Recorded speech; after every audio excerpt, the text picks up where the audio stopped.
Hey, here we are again. All right, let's do this. Clear my throat for you guys there. 1.2, limits of functions using properties limits. So look, that first lesson, I kind of introduced you guys to the limit process. It's just different. It's something new. It's really simple stuff, right? Now we're going to get into the algebra of how to solve a limit, right? So the limit is asking a question directly, right? What is the limit of this function as you approach 2? Well, the first thing you guys are going to do, no matter what, no matter how complicated this gets, infinity symbols later on, you're going to do direct substitution. And if it works, right, if everything turns out to be a numerical answer, you're done. So the limit process is super easy at the beginning. You check whether direct substitution works. So you plug that in, you get 4 times 2 is 8 plus 1 is 9. Okay. And this should make good sense to you. We know that this is a parabola, right? That's shifted up 1. That's pretty fast, right? Because that 2 speeds it up. And as I get close to an x value of 2, I'm up there at a value of 9. Okay. Well, what happens if you plug in and something weird happens? Well, let's just check. Plug in here and you get 1 squared minus 5 over 1, which is going to be negative 4 over 1, which is negative 4. Okay, and again, if the direct substitution works, okay, that is your answer.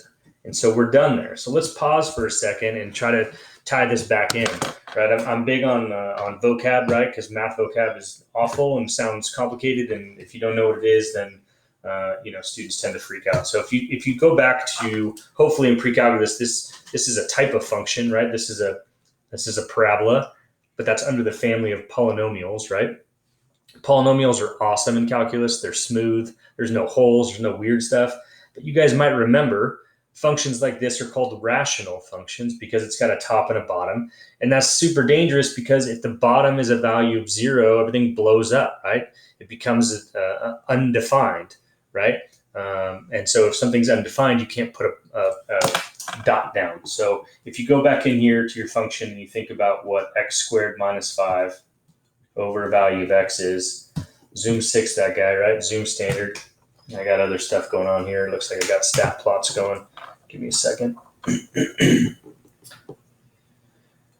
All right, so if I turn my plots off, okay, I go back to my graph. This is our rational function. And we evaluated the limit of that rational function as I got close to an x value of 1, right? And my answer was negative 4.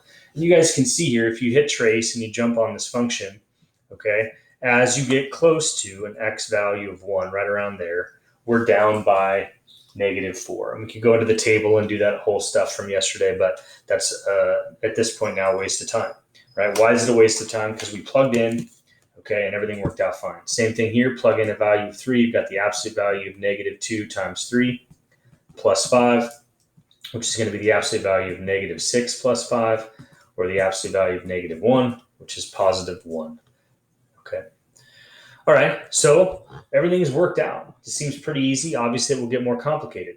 In a situation like this, when you plug in negative 1 here, you get negative 1 squared plus 4 times negative 1 plus 3 over a value of negative 1 plus 1. You can tell we're already in trouble, right? The numerator becomes positive 1 minus 4 plus 3, or 0, right? Negative 1 squared is 1 minus 4, negative 3 plus 3, 0. This is clearly 0. Okay, and what the heck is that, right? This is called an indeterminate form, right? You guys know that if you have 0 over a number, that's equal to 0. If you have a number over 0, we can't even define it. This is even worse. This is like if you ask, I think if you ask Siri, what's 0 divided by 0? Anyways, if you think about this, we can't even determine, okay? And so what do we do at that point of a limit process? You have to have strategies, and your strategies are right up here at the top of the notes. So we try direct substitution. If that fails, can you factor cancel, right? Can you rationalize? Can you simplify? Okay, these 3 things, literally, it's like do math, right? Whatever you guys have learned, right, the last 3 years, just do it and see what happens. And we'll do an example of that here.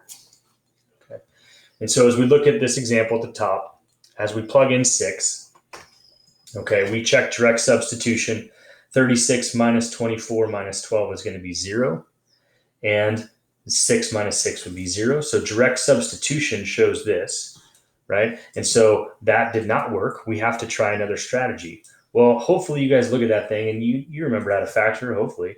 I mean, that's going to be x minus 6 times x plus 2, because negative 6 times positive 2 is 12, right? And then you've got 2x and negative 6, which add up to negative 4, over the denominator value of x minus 6. Okay, and so by factoring, we recognize that we can cancel those two terms. And then what you're supposed to do is reevaluate the limit as x approaches 6 of what you have left. Okay, well, go back to the limit process. You have factored, canceled. You're now asked to find a limit. Direct substitution, 6 plus 2 equals 8, and that will be your answer. Okay. Now, I could spend a lot of time talking about this. I teach pre-calc over at Cuyamaca. I mean, these rational functions are tricky because, students for the first time realize that something's going on here. This denominator value of 0 causes something graphically to happen. It's either going to cause an asymptote or it's going to cause a hole. Hopefully from pre-calculus, you remember that because this is this term x minus 6 is, quote, removable, right? This is called a removable discontinuity, which ends up being a hole at 6. Okay. If all of that sounds like a foreign language to you, I get it. We'll spend time reviewing at this point the process that you should learn: direct substitution, indeterminate form, do some math, replug in, get your answer. Okay. We'll jump down here. 0 plus 1 is 1. Square root of 1 is 1. Minus 1 is 0 over 0. So again, indeterminate form. Well, you guys spend a lot of time in math probably rationalizing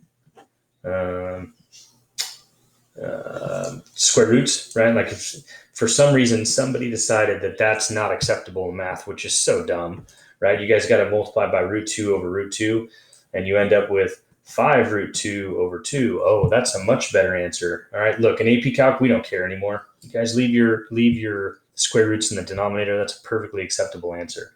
I'm glad you have the skills to get that, but that's a waste of time now.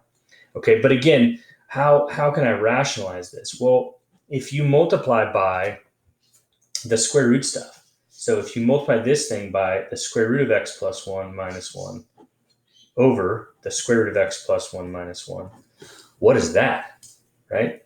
What the heck is that? That's a fancy form of 1. Right? You literally could write that on a check and deposit it in a bank and they should give you $1. If they don't, they should be fired. So you're allowed to take anything and multiply by a fancy form of 1 because it doesn't change the value of what you started with. So why are we doing this? Well, we're doing it because we plugged in 0 and this happened. So we're hoping that by doing some algebra, something magical will happen. So let's do this. Let's FOIL. First times first, you just get x plus 1. And then this side here, oh my gosh, I'm sorry, this should be plus. This is called the conjugate from pre-calc, right? You take this term and you switch the sign in the middle. How come? Because the first give you x plus 1, and then think about your O and your I of FOIL. Your outsides gives you positive square root of x plus 1, and your insides gives you negative. And so plus 1 minus 1 goes away, and then the only thing left is negative 1 times positive 1, which is negative 1, over, leave all this stuff just the way it is. Okay, and then you can see here that your 1's cancel, right? Leaving you with just x over x times the square root of x plus 1 plus 1. And then you can see that your x's cancel. And then you're going to reevaluate your limit as x approaches 0 of the square root of x plus 1 plus 1. Okay, so this multiplied by 1 is the same thing as this. Geez, sorry here. And numerically, right, these are the same value. It just looks different. 100 pennies in a dollar bill looks different, but these have the same value because multiplying by 1 doesn't change it. You plug in 0 and you get 1 over the square root of 0 plus 1 is 1. So 1 over 1 plus 1 for a final answer of 1/2. Okay, I'll say this often. The calculus part is not hard. It's the algebra, right? The calculus knowledge you had to have here was that that's an indeterminate form. And then the rest is pre-calc. That's a conjugate. Conjugates are good when you FOIL because they get rid of square roots, okay, and stuff like that.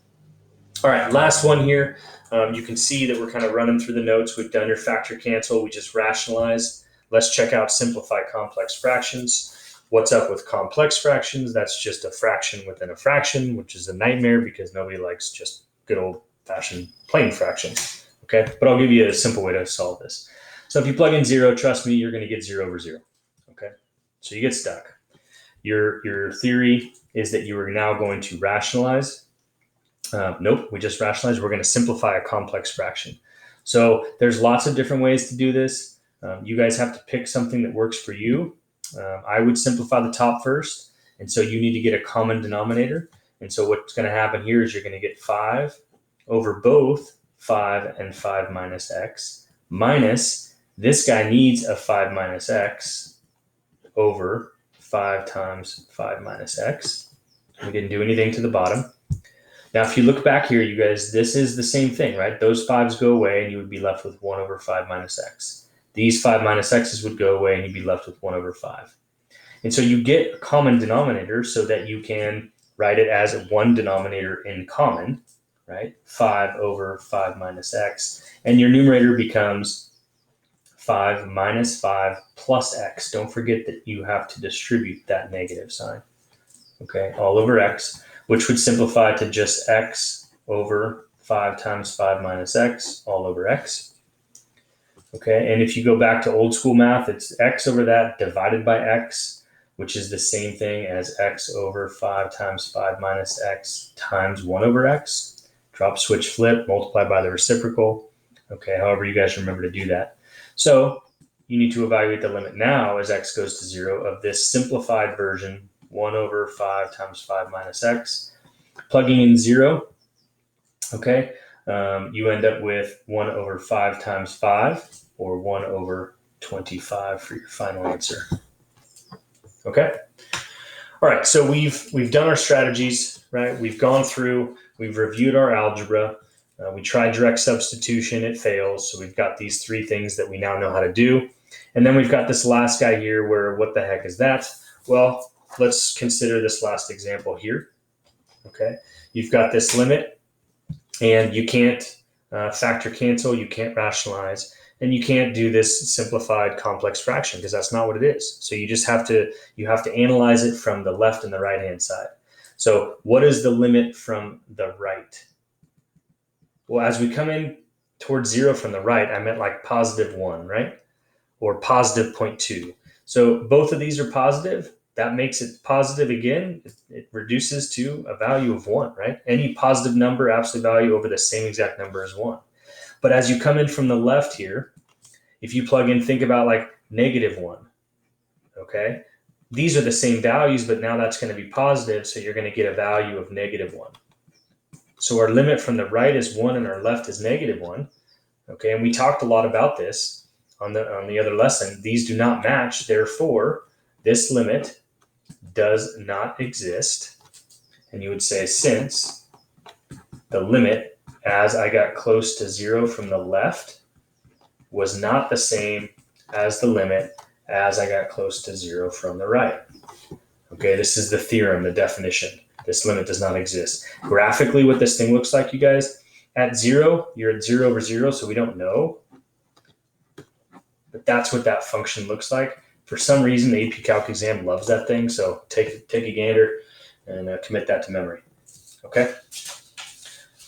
Holy moly, there's a whole nother page. I'm thinking about making this a little part 2 video, so this is not too long. Okay? So I'll make this a part 2. Hang in there, guys. Hope today's going well for you.